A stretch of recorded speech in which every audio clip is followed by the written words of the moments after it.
Peu de héros de films d'action américains jouissent d'une telle popularité que Chuck Norris. Outre ses rôles dans plusieurs films d'action et d'arts martiaux, Norris s'est fait connaître dans les années 90 grâce à son rôle de Walker, Texas Ranger à la télévision. Malgré toute l'admiration qu'il reçoit, Norris a aussi été fortement moqué pour le ridicule de son style cinématographique. Sa vie privée, en revanche, a suscité beaucoup plus de controverses. Au fur et à mesure de votre visionnage, vous en apprendrez plus sur le légendaire Chuck. Le fil de Chuck Norris, âgé de 84 ans, confirme nos soupçons. Au-delà de son image publique, Chuck Norris a une vie personnelle fascinante et intrigante.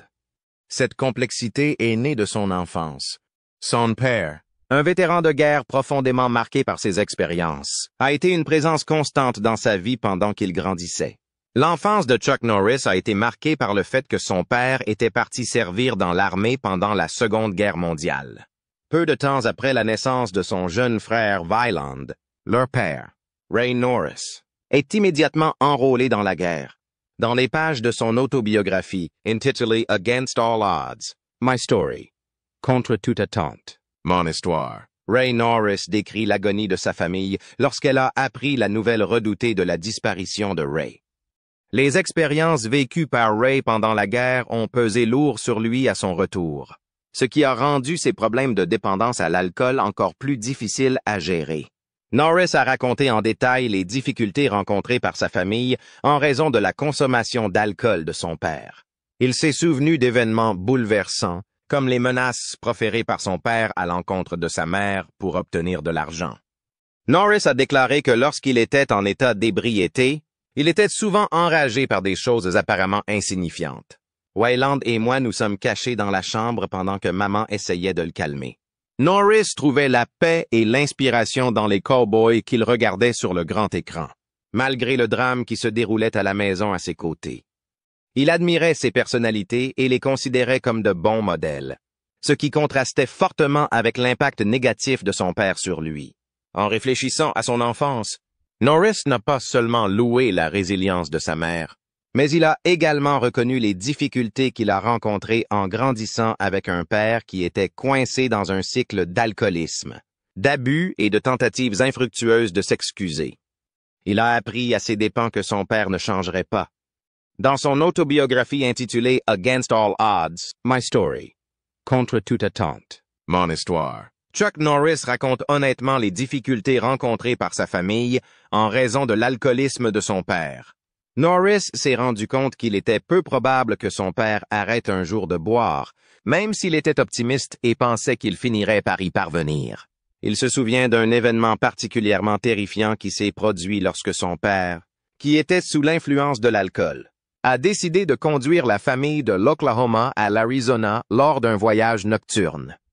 La mère de Norris a supplié son fils d'arrêter de conduire de manière imprudente lorsqu'il était sous l'influence de l'alcool. Elle s'inquiétait de leur bien-être et voulait qu'il garde ses distances. Les plus grandes inquiétudes de Norris se sont tragiquement concrétisées lorsque son père, qui conduisait sous l'emprise de l'alcool ou de la drogue, a été responsable d'un accident mortel qui a entraîné la mort d'une dame. À la suite de sa condamnation, le père de Norris est condamné à un camp de travail. Norris et sa famille lui rendent fréquemment visite dans l'espoir de le dissuader de boire. En revanche, leurs espoirs ont été anéantis lorsque, après sa libération, son père s'est remis à boire. Norris est intervenu pour défendre sa mère lors d'une violente dispute.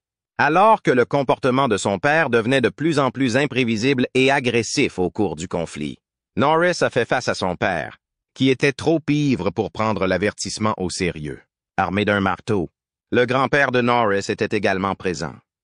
Pour Norris et sa famille, il s'agit d'un événement déterminant qui leur a fait prendre conscience qu'ils n'avaient pas d'autre choix que de s'éloigner définitivement de l'atmosphère instable qu'ils avaient de rencontrer à la maison. L'alcoolisme du père de Chuck Norris, qui a jeté une ombre sur leur vie familiale, a été un facteur important dans les difficultés rencontrées par Chuck Norris tout au long de son éducation. Norris, qui portait le même nom que son père, s'est retrouvé de plus en plus reclus et introverti en raison de l'instabilité générée par l'addiction de son père. Il ne s'engageait pas dans les activités habituelles de la jeunesse, telles que le sport ou les études. Bien que de nombreuses personnes pensent le contraire, Chuck Norris n'a pas été prénommé Charles. En réalité, il s'appelle Carlos Ray Norris. Ray Norris, son père, lui a donné son deuxième prénom et Carlos Berry, un prédicateur que son père tenait en haute estime, lui a donné son premier prénom. Bien que le père de Norris ait un passé militaire, ce dernier décide de suivre une autre voie et de s'engager dans l'armée de l'air américaine. À la fin des années 1950, il est envoyé à la base aérienne d'Osan, située en Corée du Sud. C'est au cours de son séjour à l'étranger que Norris a vécu deux expériences qui ont eu un impact considérable sur sa vie. Tout d'abord, il reçoit le surnom de Chuck, qu'il gardera toute sa vie. Ensuite, il s'est intéressé aux arts martiaux après avoir découvert le Tang Soo Do, un art martial coréen qui a suscité son enthousiasme pour cette discipline tout au long de sa vie. Armée de l'air des États-Unis et percé dans les arts martiaux. Après s'être engagé dans l'armée de l'air américaine en 1958, Chuck Norris a été affecté à la base aérienne d'Osan, en Corée du Sud, en tant que policier de l'air. Il commence à s'entraîner au Tang Soo Do, un art martial qui servira plus tard de base à son propre style, le Chun Kuk Do, la voix universelle, et prend le surnom de Chuck pendant cette période. Après son retour aux États-Unis, Norris a servi à la base aérienne de March en Californie et a été libéré en août 1962 avec le titre d'aviateur de première classe. Après son service militaire, Norris demande à travailler comme officier de police à Torrance, en Californie, dans le but de poursuivre une carrière dans les forces de l'ordre. Il a créé sa propre école d'arts martiaux et a commencé à s'entraîner et à participer à des compétitions pendant qu'il attendait un emploi. Malgré quelques défaites au début, Norris a persisté et s'est finalement amélioré, remportant de grandes victoires dans des compétitions telles que le S. Henry Cho's All-American Karate Championship et l'International Karate Championships. En dehors de son engagement dans les arts martiaux, Norris était employé à la Northrop Corporation et a créé une série d'écoles de karaté. Des élèves célèbres ont fréquenté ces écoles, notamment Priscilla Presley, Bob Barker et Steve McQueen. Chuck Norris a perdu son dernier combat en arts martiaux mixtes au début de l'année 1968, après avoir été battu par Louis Delgado. Mais Norris a pris sa revanche le 24 novembre 1968 et est devenu champion professionnel de karaté des poids moyens. Il remportera ce titre 6 fois de suite. Quelques mois plus tard, le 1er avril 1969, lors du Karate Tournament of Champions of North America, Norris défend avec succès son titre de All-American Karate Championship dans une compétition à la ronde. Norris termine sa carrière de compétiteur invaincu après avoir remporté le All-American Karate Championship pour la deuxième fois consécutive la même année. Au cours de ces compétitions, Norris a eu l'occasion de faire la connaissance de Bruce Lee, plus connu pour son rôle dans la série télévisée The Green Hornet, et de nouer une relation avec lui. Leur amitié n'était pas seulement basée sur une relation personnelle, mais aussi sur la coopération et l'entraînement aux arts martiaux. Au cours du premier week-end d'août 1969, Norris défend avec succès son titre de champion du monde lors du championnat international de karaté, démontrant ainsi sa suprématie dans le monde des arts martiaux. Outre les vainqueurs venus de tous les États-Unis, ces tournois de renom a attiré un certain nombre de compétiteurs étrangers pour le tour préliminaire. En plus de conserver son titre de champion, Norris s'est vu décerner la triple couronne de karaté pour avoir remporté le plus grand nombre de tournois au cours de l'année. En outre, Black Belt Magazine lui a décerné le prix du combattant de l'année en reconnaissance de sa contribution exceptionnelle à ce sport. Outre ses exploits dans les arts martiaux, Norris a entamé une carrière prospère dans le monde du spectacle, lorsqu'il a décroché son premier rôle dans le film de Dean Martin The Wrecking Crew. Premiers rôles et percés. En jouant l'ennemi de Bruce Lee dans le chef-d'œuvre d'arts martiaux, La Voix du Dragon. Sorti sous le titre Le Retour du Dragon aux États-Unis, Chuck Norris a marqué un tournant majeur dans sa carrière en 1972, au box-office de Hong Kong. Le film a été très populaire et a rapporté plus de 5,3 millions de dollars, dépassant ainsi les records de performance des films de Lee tels que Le Point de la Fureur et Le Grand Patron. En particulier, La Voix du Dragon est devenu le film qui a rapporté le plus d'argent en 1972 à Hong Kang-hae a connu une popularité internationale en récoltant environ 130 millions de dollars. Ce rôle clé a propulsé Norris vers la célébrité et jeté les bases de sa remarquable carrière dans le monde du spectacle. En jouant dans le film de Jonathan Kaplan, The Student Teachers, en 1973, Norris élargit son répertoire en prouvant sa flexibilité en tant qu'acteur en dehors de la scène des arts martiaux. L'acteur Steve McQueen, ami et élève d'arts martiaux de Norris, voit son potentiel et le pousse à s'inscrire au cours d'art dramatique de la MGM l'année suivante. Inspiré par le mentorat de McQueen, Norris se lance avec audace dans le cinéma hollywoodien. La même année, il joue le rôle secondaire du principal antagoniste dans le film Yellow-Faced Tiger de Lo Wei. Dans ce film, Norris incarne un puissant baron de la drogue de San Francisco qui contrôle le milieu criminel et d'exercer même une influence sur les forces de police voisines. Un jeune policier courageux qui s'attaque directement à la corruption remet en question la prédominance de son personnage. Sorti à l'origine en 1941 sous le titre Slaughter in San Francisco, le film a suscité l'intérêt en tant que film plus ancien à petit budget avec Norris dans le rôle principal. Tyrone partit de la popularité croissante de Norris pour attirer les spectateurs. Il a été projeté aux côtés d'autres films d'action et de genre dans le cadre d'un programme double. Présenté comme un film d'action sur les arts martiaux à petit budget, Slaughter in San Francisco a profité de la réputation grandissante de Norris dans l'industrie. Chuck Norris est entré dans le monde littéraire en 1975 avec la publication de son premier livre, Winning Tournament Karate. Cette étude fondamentale explore les éléments pragmatiques de l'entraînement compétitif à tous les niveaux. Ce livre, qui fournit des informations sur l'exécution d'attaques rapides, la forme physique, les exercices de combat et la maîtrise des techniques de combat en un temps, est devenu un outil précieux pour les pratiquants d'arts martiaux désireux d'améliorer leur compétitivité. De l'écrit au grand écran, Norris décroche son premier rôle principal dans le film Breaker, bien qu'on lui ait proposé de jouer dans plusieurs films d'arts martiaux.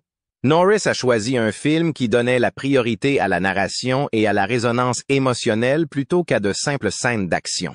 Ce choix s'est avéré judicieux, car le film à petit budget a dépassé les attentes et a obtenu d'excellents résultats au box-office. Norris a joué ce qu'il pensait être son premier grand rôle dans Good Guys Wear Black en 1968. Les grandes compagnies étant réticentes à sortir le film, Norris et son équipe ont adopté une approche inhabituelle, louer des salles de cinéma privées et en tirer directement profit. Tourné avec un maigre budget d'1 million de dollars, le film a dépassé les attentes avec des recettes de plus de 18 millions de dollars. Avec Good Guys Wear Black, les films d'arts martiaux américains ont connu un changement radical et Norris est devenu la première star autochtone des arts martiaux.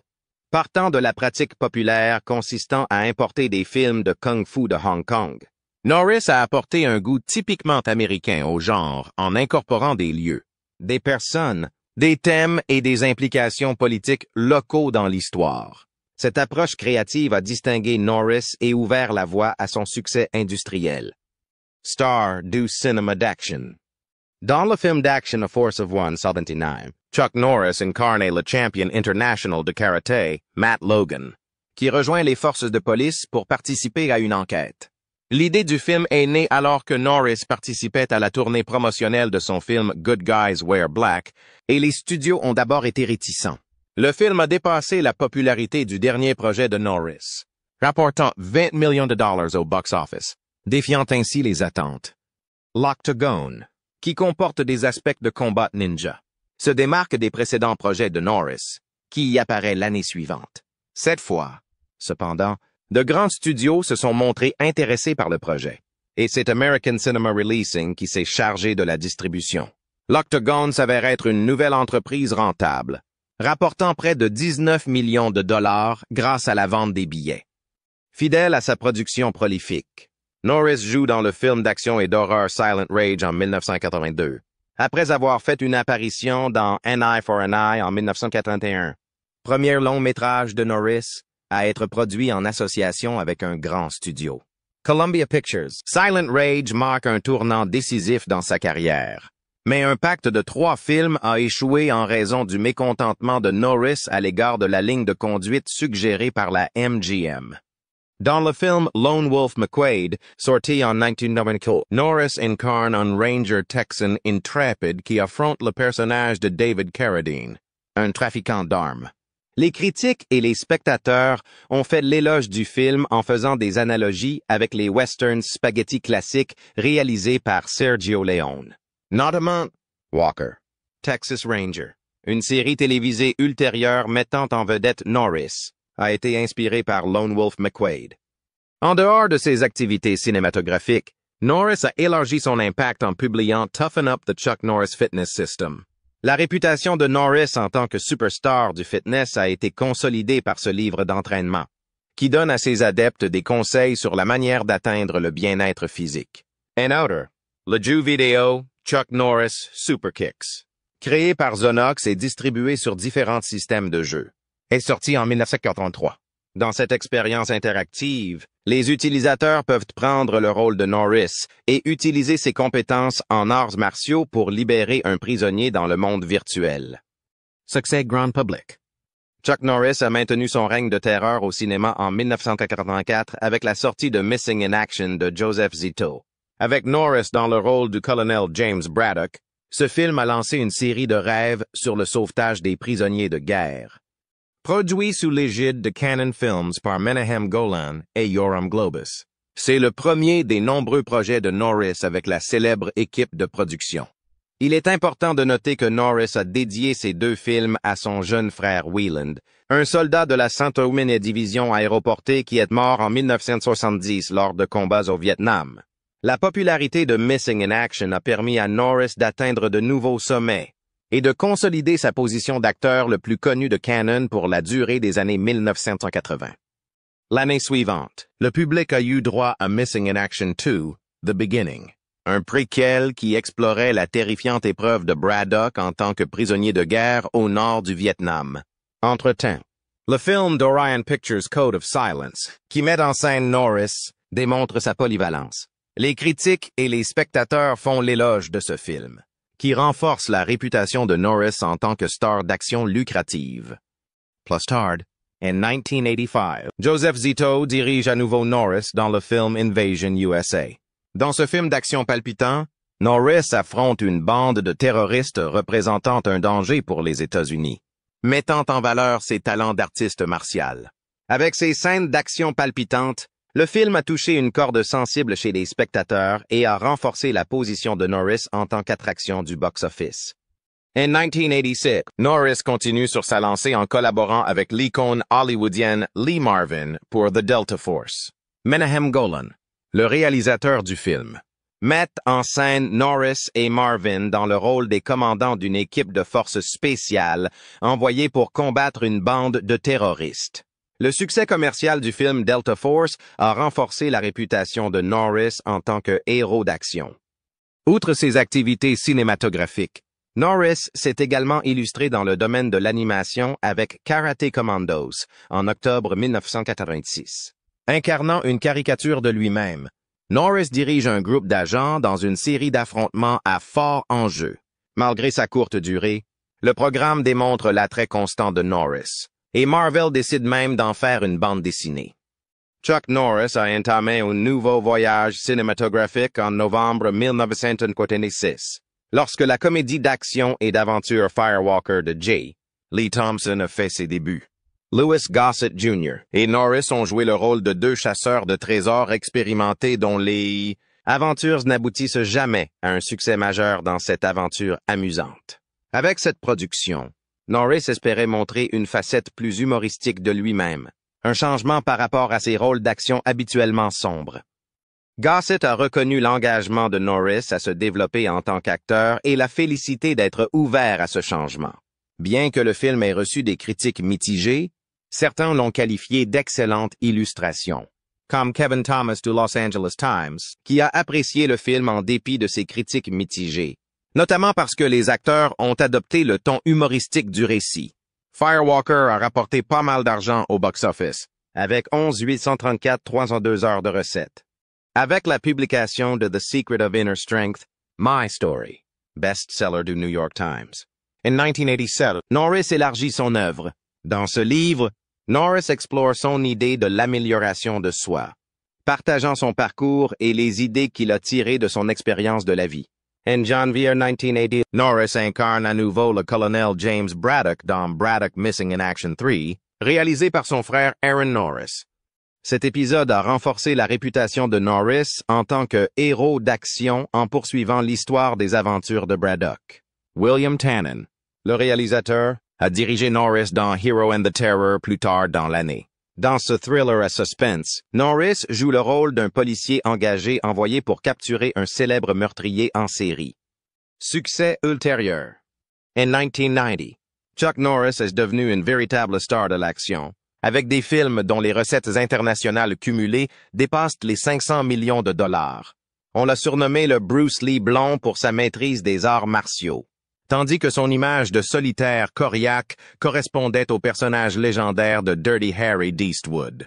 Il s'est également rapproché de Bruce Lee. Cette année-là, la MGM a acheté la bibliothèque de Cannon Films, donnant ainsi à Norris la possibilité de mettre en valeur ses talents sur grand écran dans le cadre d'un développement majeur.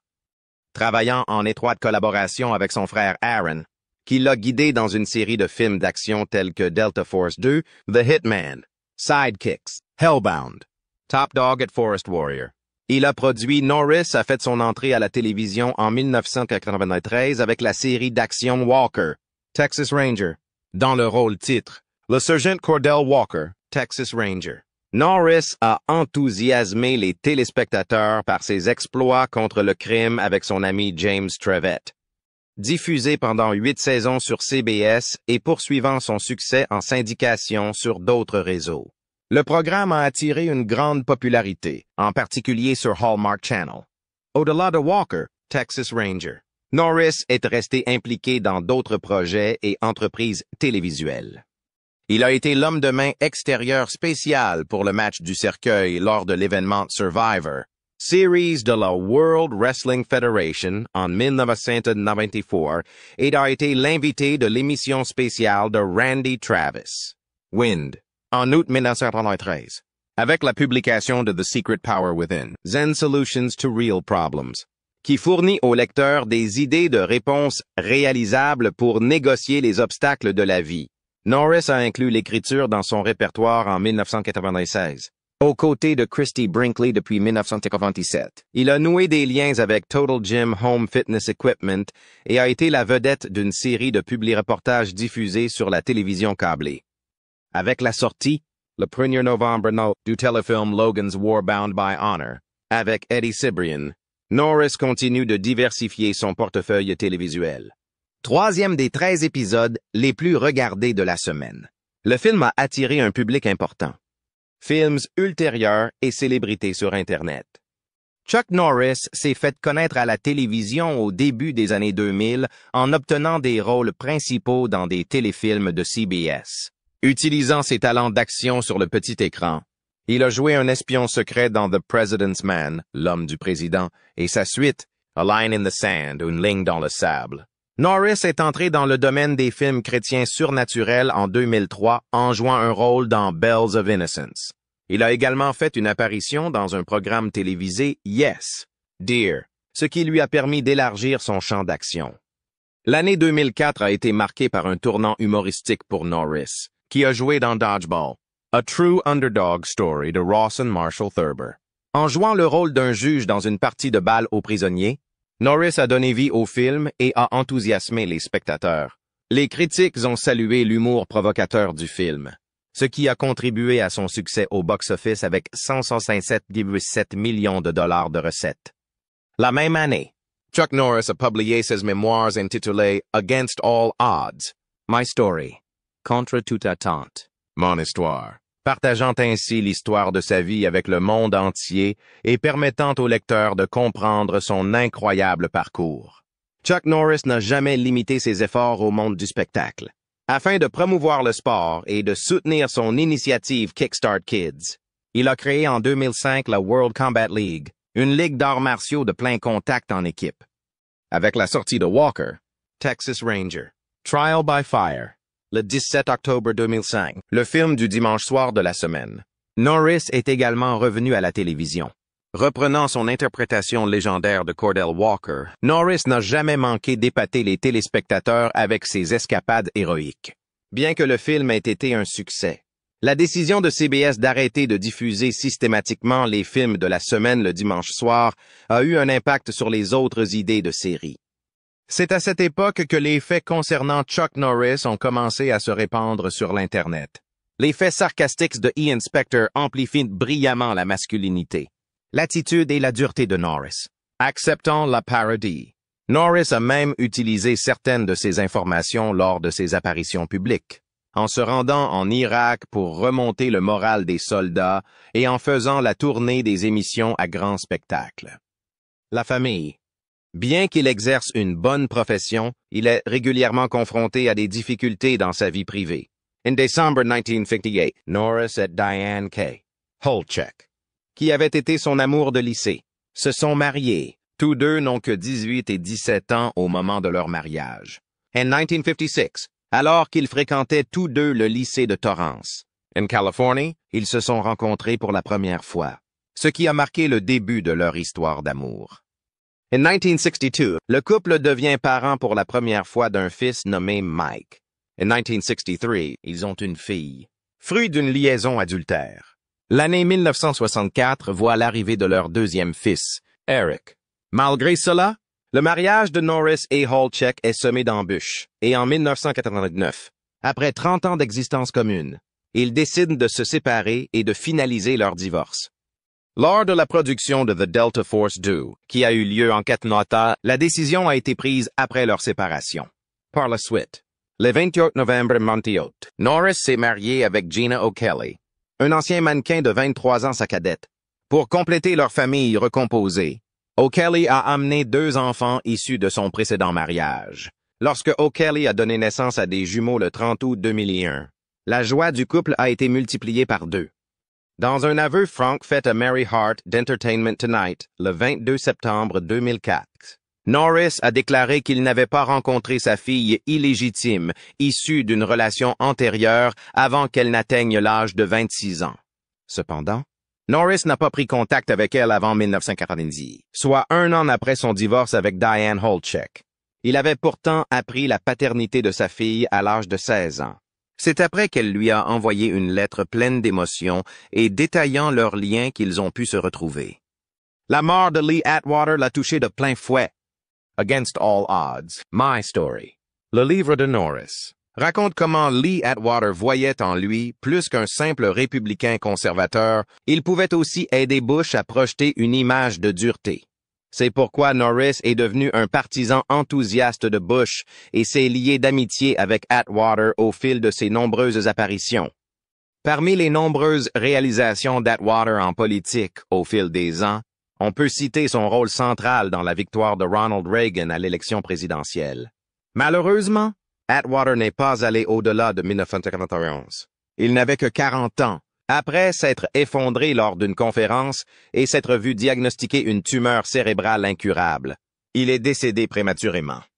Au cours de ses dernières semaines sur Terre, l'état de santé d'Atwater s'est fortement dégradé, modifiant radicalement son apparence. Norris a déclaré qu'elle était l'une des rares personnes autorisées à le voir pendant cette période. Il a notamment expliqué comment Atwater ne pouvait que chuchoter en raison de sa maladie. Alors qu'il quittait la chambre d'hôpital, rempli d'émotions, Norris a repensé à sa visite et s'est souvenu avoir embrassé Atwater sur le front. Il a ensuite fondu en larmes dans son véhicule, avouant qu'il n'avait pas pu les retenir. En raison de la mort inattendue d'Atwater, Norris a dû faire face à sa propre mortalité. Il a senti sa propre fragilité se manifester de manière flagrante dans la disparition rapide d'une personne aussi puissante qu'Atwater. Une terrible maladie s'abat sur sa femme. Chuck Norris a finalement répondu aux inquiétudes de ses fans concernant sa disparition des projecteurs en 2017, lorsqu'il s'est exprimé sur les problèmes de santé de sa femme Gina. En cours de route, ils ont appris les risques des produits de contraste pour IRM et sont devenus des opposants virulents à ces produits. Le cauchemar médical qu'a été la vie de Gina O'Kelly a commencé par une IRM censée déterminer ses chances de contracter la PR. Elle a souffert d'une grande variété de symptômes, notamment de tremblements, d'engourdissement et d'un brouillard mental. Dans une interview accordée à la chaîne CBS, ils ont évoqué les frais médicaux terrifiants de 2 millions de dollars, les nombreux déplacements aux urgences et les longs séjours à l'hôpital. L'objectif de son traitement était de restaurer son système neurologique et d'explorer les traitements à base de cellules souches en Chine. Voyant l'état de sa femme se détériorer, Norris a exprimé la terreur et l'impuissance qu'il ressentait. Il souligne que leurs efforts pour attirer l'attention sur la maladie des dépôts de gadolinium n'ont pas seulement touché Gina, mais aussi d'autres personnes. Dans un premier temps, ils ont intenté un procès aux producteurs de colorants, leur réclamant 10 millions de dollars pour la maladie de Gina. Néanmoins, ils n'ont pas réussi à négocier un compromis et ont finalement abandonné leur plainte. Connaissez-vous la véritable fortune de Chuck Norris? Forbes estime la valeur nette de Chuck Norris à 70 millions de dollars, chiffre probablement gonflé en raison de sa célébrité et de son succès. Il est évident que Norris a accompli beaucoup de choses au cours de sa carrière, et ce chiffre pourrait mettre fin à certains des commentaires les plus absurdes sur sa richesse. Norris est aujourd'hui largement reconnu comme un trésor national en raison de son statut d'artiste d'arts martiaux parmi les plus talentueux de l'histoire des États-Unis. Tout le monde l'aime et le respecte pour ce qu'il a fait pour le monde du spectacle, en particulier pour son travail au cinéma et à la télévision.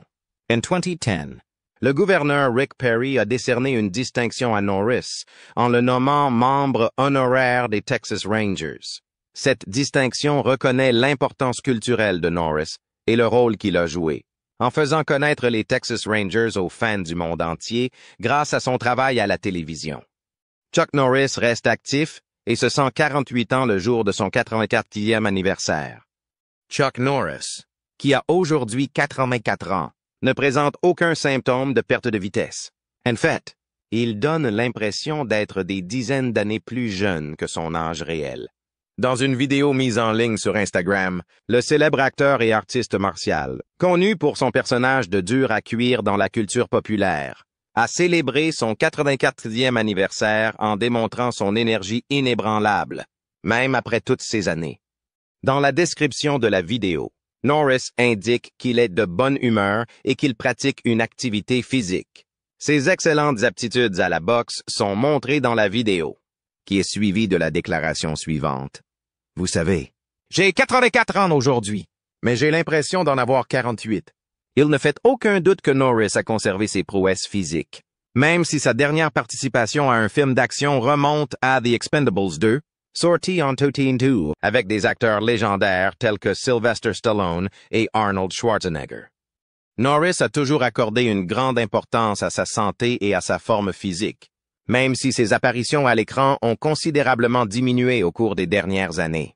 En revanche, ses fans ont été ravis lorsqu'il a révélé qu'il ferait son retour dans l'industrie cinématographique dans le film Agent Recon, qui vient de sortir et dans lequel il joue le rôle du capitaine Alistair.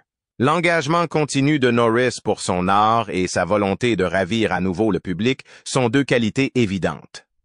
Que pensez-vous de Chuck Norris et de son illustre carrière? Que pensez-vous de lui? Si vous souhaitez partager votre moment préféré ou votre souvenir de Chuck Norris, merci de le faire dans la section des commentaires ci-dessous. De plus, n'oubliez pas d'aimer et de vous abonner pour recevoir des mises à jour supplémentaires sur la vie remarquable et l'héritage